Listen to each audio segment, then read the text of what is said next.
I'm joined now by Shadow Minister for Employment, who better, Alison McGovern. Alison, thank you very much for taking the time. I understand that you're on a mad media run at the minute, so cheers for fitting us in. Have we got a problem when it comes to unemployment in this country, do you think? Well, actually, if you look at the statistics, unemployment technically is at a historic low. But we know that something's going wrong because businesses are crying out for staff, unemployment's low, but wages aren't rising. And actually what we've seen is inactivity really growing. Now, what does that mean? And if you dig into the data a bit, it's not that people think that they might not ever work again, but actually we've got rising people who are not well. And it's not just the pandemic.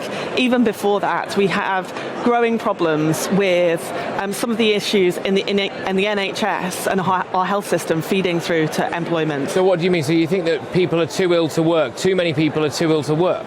I'm not sure that they're too ill to work. I think that it's a combination of, maybe needing a hip or a knee being done, maybe having a mental health challenge, and the support not being there. And I think that this growth in inactivity is now causing a problem. But I think that there's lots that we can do about it. I think lots of businesses are focused on being more inclusive so that people with disabilities of all kinds feel welcome in the workplace. But I think that there's something that government can do as well, because I think, when I think about job centres that I know here in Merseyside or around the country, I think that the support that people are getting is not good enough anymore. It's not tailored to their needs enough. So we need to really reform what job centres do so that it meets the needs of both businesses and people who are looking for good and better jobs. So essentially what you're saying, my takeaway from what you said there, is we haven't really got so much an unemployment crisis, it's more a quality of work crisis. Yeah, that's a decent way of putting it, actually. So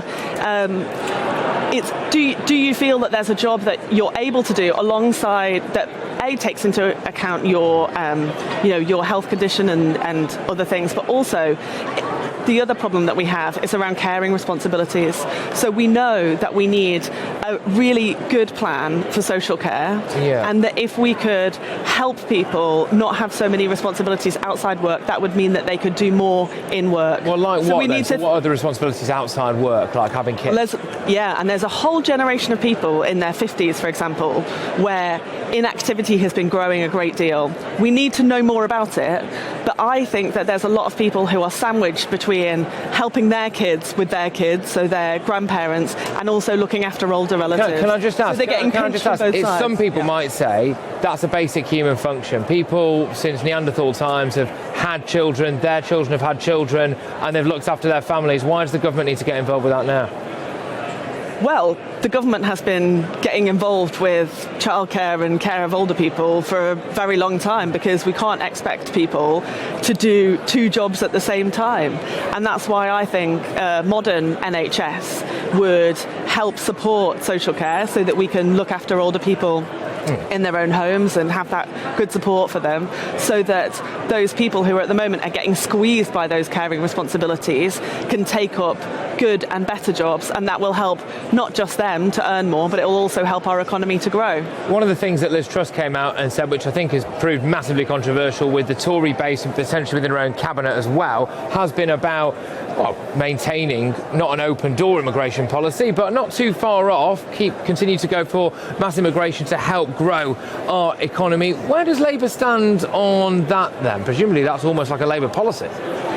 Well, we want an immigration policy that works for Britain, and obviously you wouldn't expect me to comment on disquiet within the Conservative Party. That is for them. I'm focused on making sure that for every person who at the moment is struggling to get promoted at work and to earn more, that there is help there for them, and that we reform the system. At the moment, the DWP spends a huge amount of money. Just let me finish. Okay, quickly.